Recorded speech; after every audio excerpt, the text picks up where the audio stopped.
YouTube, welcome back to my channel. If you are new here, please hit the subscribe button, ask all the questions. We're all family here. Today, I'm actually gonna be going over 4 exercises that have helped me grow my glutes. We're all trying to build that shelf. I'm still trying to build that shelf. But these are the 4 that I've been doing consistently for the past year and a half. These 4 exercises are typically in my programming in any meso, microcycle, it doesn't really matter. And they're also exercises that I program for my clients as well. First exercise is, surprise, surprise, hip thrusts, barbell hip thrusts. I've been doing these consistently for the past year and a half, almost 2 years. As easy as they may look, there's a lot of things that you can do wrong within the exercise that will lessen your gains and just not make the exercise as efficient as possible. People love to be out there thrusting 300 pounds, 400 pounds, but they're not thrusting it correctly, they're not engaging their glutes correctly. Drop the weight, drop your ego, perform the exercise correctly, and then you can slowly, progressively overload with weight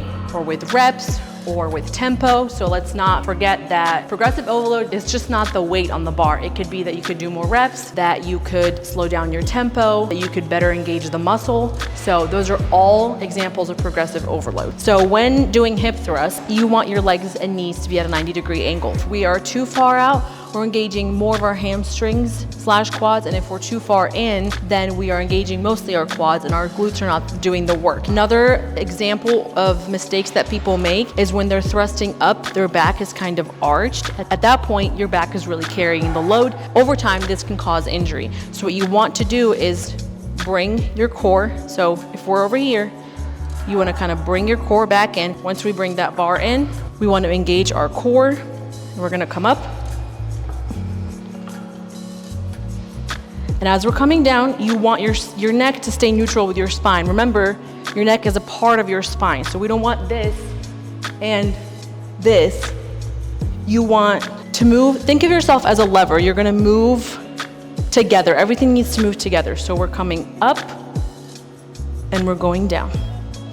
We're coming up and down.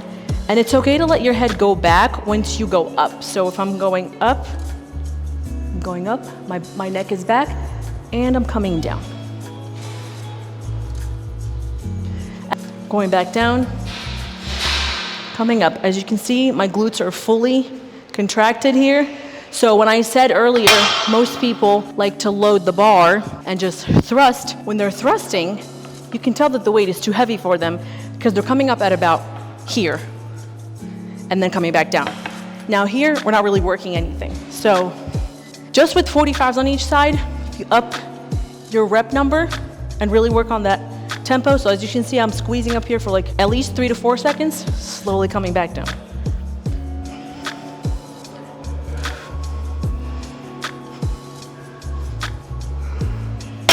That's it for hip thrusts. I hope I didn't miss anything. If you guys have any questions, please drop them below. I'd be more than happy to make another video or just answer in general. And now for the worst part of hip thrusts is unloading the bar.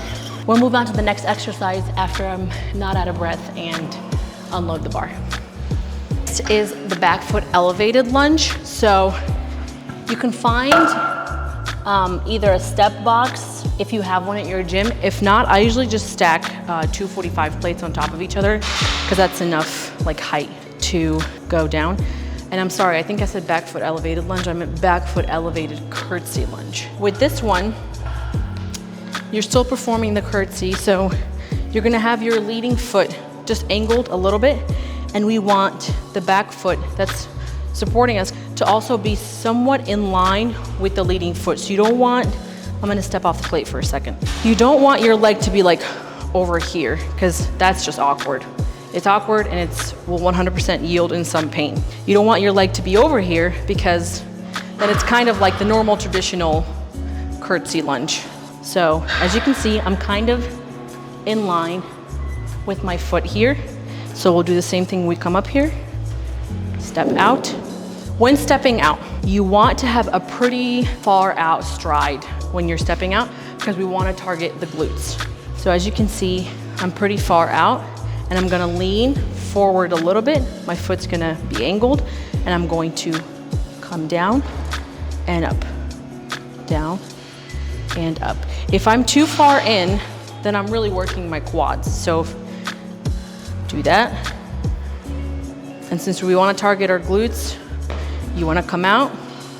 So if we have dumbbells in our hands, if not, that's totally okay too. This is a great exercise on its own. So we're going to come down.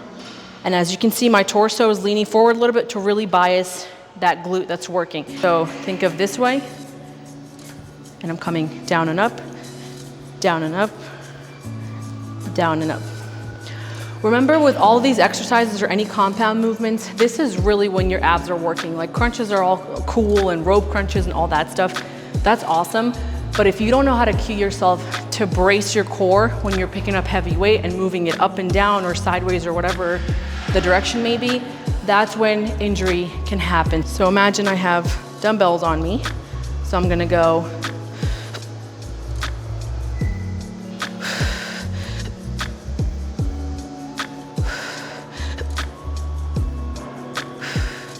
and as a beginner, don't be afraid to, like you saw me, breathe out, reset your bracing, and then go back down.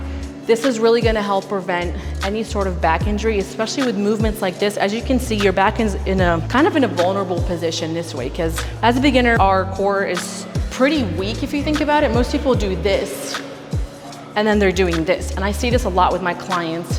So we wanna think, I'm bringing my core back in, I'm not having that anterior pelvic tilt, so kind of come back in, brace, go down. Cue yourself again to brace, and then go down. I will put a description below as far as like sets and reps as a beginner. You should do these exercises to see some growth.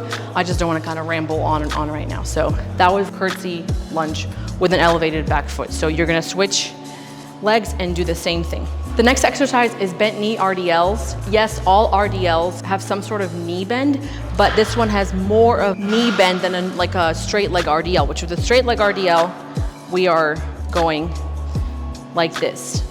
It's targeting more of your hamstrings. So up, down. But with a bent knee RDL, before I pick up the weight. Oh, remember the since we are trying to target more of our glutes, the bent knee RDL does more of that. So before I pick up the weight, it's not that much different of a movement. It's just more so of cueing yourself to do it correctly. So with the bent knee RDL, we're starting up here. I'm gonna go down. As you can see, my knees are bending, bending, bending. I stop about here, come back up. That's my range of motion. Keep in mind your own range of motion. We don't need to go all the way down, just enough to recruit the muscle we are trying to recruit, which in this case is our glutes, and come back up. So if I were doing it with dumbbells, I would cue myself to brace, and I'm going backwards, sending those hips back, back, back. 1. Again, bracing.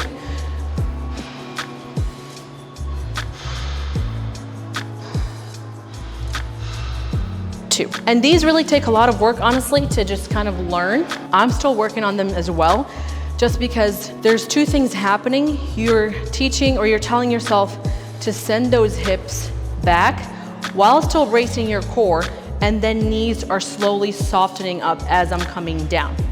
So it's not a squat, we're not doing this. We are doing this. So hips back, back, back, back, back, and then my knees are starting to bend slowly. So really this is like your end goal movement, if you will. And I'm stopping right here.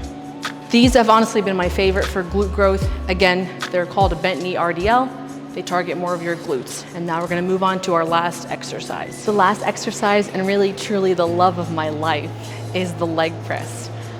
Why I love the leg press is because 1, almost every gym, if not every gym, has them.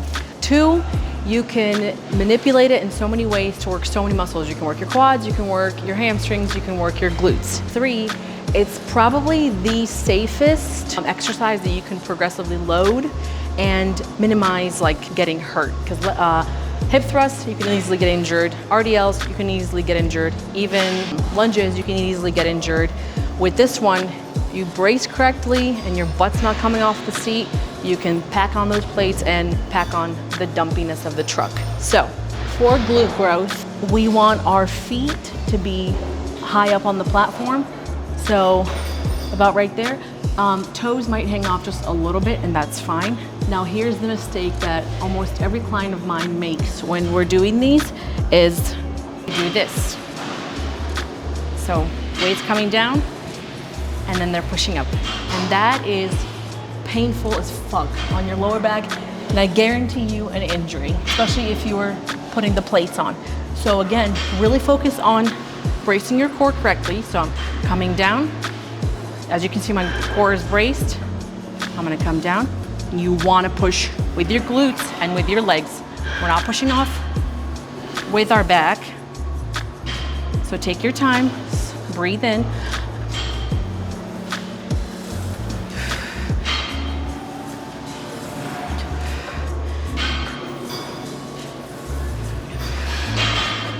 So again, with the leg press, it's not an exercise that you need to pack on the plates to really see growth or progress. Really take your time with the movement, really control the tempo. So coming down slowly and then slowly going back up. Again, this is an exercise where you brace your core, slowly come down. So you're not arching your back and your butt's not coming off of the platform, and really your lower back is pushing the weight. That's it for these exercises, and really truly these are my favorite exercises. I get happy every time I talk about them. I get happy to teach them to my clients. I hope you guys really tried them. If you have any questions, like I said earlier, please post them below. I'm happy to answer anything. You can also find me at Aisha's Aesthetic on TikTok and Instagram. Shoot me a DM if you have any questions. If you have anything specific you want to see, please let me know. Otherwise, thank you so much for watching. Again, hit the subscribe, notifications, all the shit, all the things you need to hit. I'll see you in the next video. Thanks.